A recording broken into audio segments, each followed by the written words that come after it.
আমতালোকালে মহেন্দ্রলাল নগর স্টেশনে নেমে আমরা ভুটভুটিতে করে রওনা হলাম গ্রামের দিকে।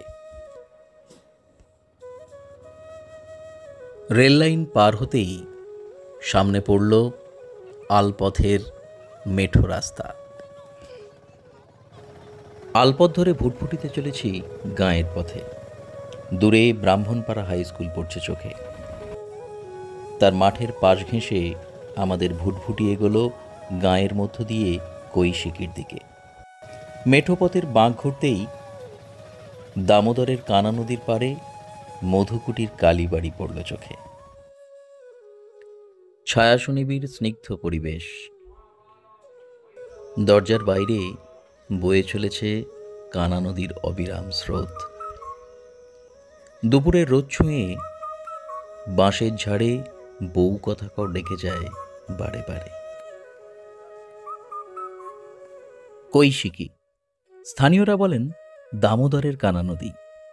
আর এই কানা নদীর হাঁসুলি বাঁকেই আম্রকুঞ্জের ছায়া ঘেরা শতাব্দী প্রাচীন আমাদের মধুকুটির কালীবাড়ি।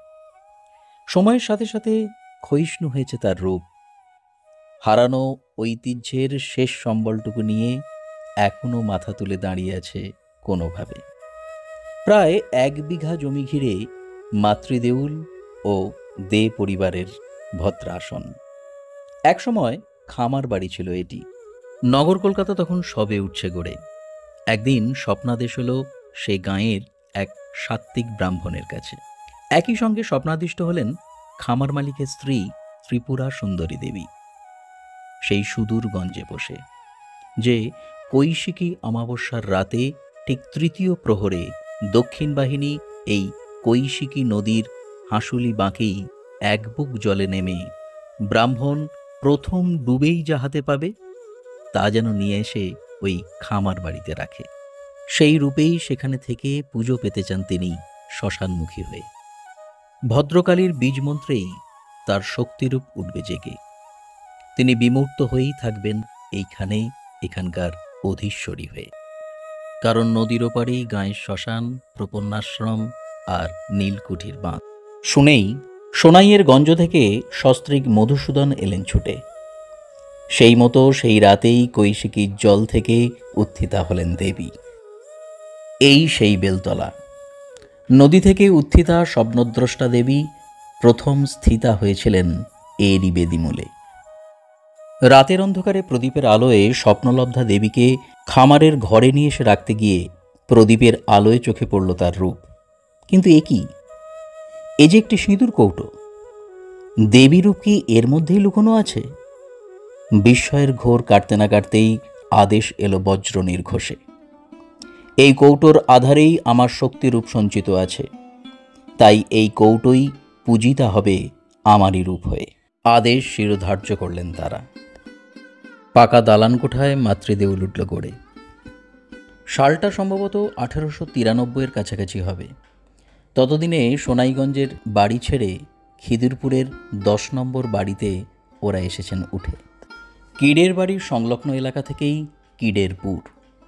তারপর অপভ্রংশে লোকমুখে গঙ্গার তীরবর্তী সে অঞ্চল পরিচিত হলো খিদিরপুর নামে।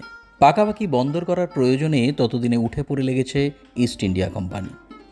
নদীর তীরবর্তী কিডের বাড়িটি বজায় থাকলেও তার নুনের গোলা সরে গেল দূরে। নিকটবর্তী সোনাইগঞ্জের কাঁচা পাকা বাড়ি, বিপণী, ডাকঘর একে একে অধিগ্রহণ করতে শুরু করল কোম্পানির লালমুখো সাহেবেরা। সালটা 1870-এর কাছাকাছি। অধিগৃহীত ডক এলাকার গা ঘেঁষে অত বড় গঞ্জের হাট ভেঙে গড়ে উঠল দুটো ব্রিটিশ কোম্পানি, পার্সিং শোয়ের সিগারেট আর ব্রেথওয়েডের ওয়াগান তৈরির কারখানা। রেল লাইন পাতার কাজ শুরু হলো সেখান থেকে। এখানেই তাদের নতুন বন্দর হবে। তারই প্রস্তুতি শুরু হলো ধীরে ধীরে। দেখতে দেখতে 1892 খ্রিস্টাব্দে খিদিরপুর ডক ইয়ার্ড উঠল গড়ে। বাণিজ্যের পালে লাগলো হাওয়া। বড় বড় পালতোলা জাহাজ এসে ভিড়তে লাগলো তার তীরে। বাণিজ্যের জন্য আগেই নবাবী সনদ পেয়েছিল তারা হাতে, তবে তাতে খুশি ছিল না কোনো মতে। প্রতিযোগীর সংখ্যাও তো কম নয়। আর্মেনিয়ান, পর্তুগিজ, ওলন্দাজ, দিনেমার মিলিয়ে 9 করে অনেক প্রতিযোগী। তাই তারা তাদের দাবার ঘুঁটি সাজাতে লাগলো নতুন করে। সেই মতো বাণিজ্যের জাহাজের সাথে সাথে নৌবহরও দক্ষিণ থেকে ক্রমে এসে ভিড়তে লাগলো পূর্ব ভারতের এই নতুন বন্দরে এসে। বন্দরের জন্য সোনাইগঞ্জ কোম্পানির হাতে যেতেই গঙ্গা তীরে দেববাবুদের সুবিশাল বসতবাড়িটিও মাটিতে গেল মিশে।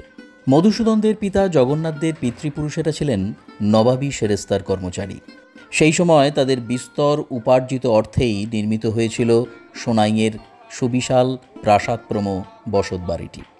ঠগি আর ডাকাতদের হাত থেকে বাঁচাতে ঘড়া ঘড়া গিনি লুকোনো থাকত ঘরের দেওয়াল আর মেঝে ফুঁড়ে। কিন্তু নবাব জাফর আলী খাঁর পতনের সাথে সাথেই নবাবী সেরেস্তাও চোখ বুঝল ধীরে ধীরে, ফলে ভাঁড়ারে পড়ল টান। ওদিকে সোনাইগঞ্জ বন্দরের দখলে যেতেই তৎকালীন ব্রিটিশ সরকারের ভ্যালুয়েশন অনুযায়ী 25,000 টাকার বিনিময়ে সোনাইয়ের জমি ও বসতবাড়ি হস্তান্তর করে তাদের চলে আসতে হলো আরও দক্ষিণে আর্মেনিয়ান কবরখানার নিকটবর্তী একটি নির্জন স্থানে। সেখানেই 10 নম্বর এই ঠিকানায় নতুন বসতবাড়ি উঠল গড়ে। সোনাইয়ের বাড়ির চুনের পলেস্তারা খসিয়ে পাওয়া সঞ্চিত সম্পদে এই নব্য বণিকের আবর্তে দাঁড়িয়ে সুরকির ব্যবসা শুরু করলো তারা। কারণ ইংরেজদের হাত ধরে তখন নতুন করে নগর উঠছে গড়ে। নতুন নতুন দালান কোঠা পদঘাট তৈরিতে বিস্তর সুরকির প্রয়োজন। দেশীয় রাজারা একে একে কলকাতায় আসতে শুরু করেছে ইংরেজদের সান্নিধ্য পেতে। বন্দরের নিকটবর্তী এ অঞ্চল ঘিরে তখন গড়ে উঠেছে বর্ধমান, ভূকৈলাস, ময়ূরভঞ্জের মতো একের পর এক রাজবাড়ি। তাই দেখতে দেখতে ব্যবসা উঠল ফুলে ফেঁপে। তখনই এদের দেখে উৎসাহিত হয়ে নতুন গড়া এ শহর থেকে কিছুটা দূরে জমি জমার বিস্তার ঘটাতে উদ্যোগী হলেন মধুসূদন। স্ত্রী ত্রিপুরা সুন্দরী পৈতৃক সূত্রে লাভ করলেন এ খামার বাড়ি। সুদূর ভুটসুট পরগনার কৈশিকী নদীর তীরবর্তী এই অঞ্চলের জমিদার রামকৃষ্ণ সরকারের কাছ থেকে জমি জমা কিনতে শুরু করলেন ধীরে ধীরে। এরই মধ্যে এলো স্বপ্নাদেশ, খামার বাড়ি উঠল রমরমিয়ে। ছো ছো ছো, ম্লেচ্ছের কবরখানায় হিঁদুর বাড়ি। কর্তারা সাহেবী পোশাক পরে সাহেবী মেজাজের মেরজাই গায়ে দিয়ে সেসবে গুরুত্ব নাও দিতে পারে, তা বলে এই গিন্নিরাই সব মানতে পারে? তাদের বাজবিচার, ব্রতপাঠ, পুজো পার্বণ আছে, তাছাড়া ছেলেপেলে নিয়ে সংসার, মঙ্গল অমঙ্গল বলেও তো একটা ব্যাপার আছে। মধুসূদন শেষ পর্যন্ত গৃহশান্তি বজায় রাখতে শান্তি শস্ত্রায়নের ব্যবস্থা করলেও বড় ছেলে অম্বিকাচরণ মা ত্রিপুরা সুন্দরী দেবীর কথা মতো বসতবাড়ি সংলগ্ন এলাকা থেকে অমঙ্গল দূর করতে দুর্গতিনাশিনী দেবী দুর্গার আরাধনায় ব্রতী হলেন অবশেষে। সেই মতো সেই বসতবাড়িতেই দুর্গা দালান উঠল গড়ে। শুরু হলো দেবীর আরাধনা। পৈতৃক সম্পত্তির জোরে শুরু হলো বাবুয়ান। পুজোয় মুজোর আসর বসতে শুরু করলো বেলোয়ারি ঝাড়ের নিচে। ঢাকের সাথে সাথে সারেঙ্গিতেও বেজে উঠল মারোয়ার তান। রাত যত গড়াতে লাগলো ঘুঙুরের ছন্দে আর এজরাসের সুরে মালহার উঠল জেগে। দেশীয় রাজাদের দৌলতে তখন লখনৌয়ের নামকরা বাইজিরা এসে ডেরা বাঁধছে শহরের বুকে। মেটিয়াবুরুজের নজরবন্দি নবাব ওয়াজেদ আলী শাহর মৃত্যুর পর তার হারেমের বাঁদি আর বাইজিরা তখন এই নতুন রাজাদের খিদমতে উঠল ব্যস্ত হয়ে।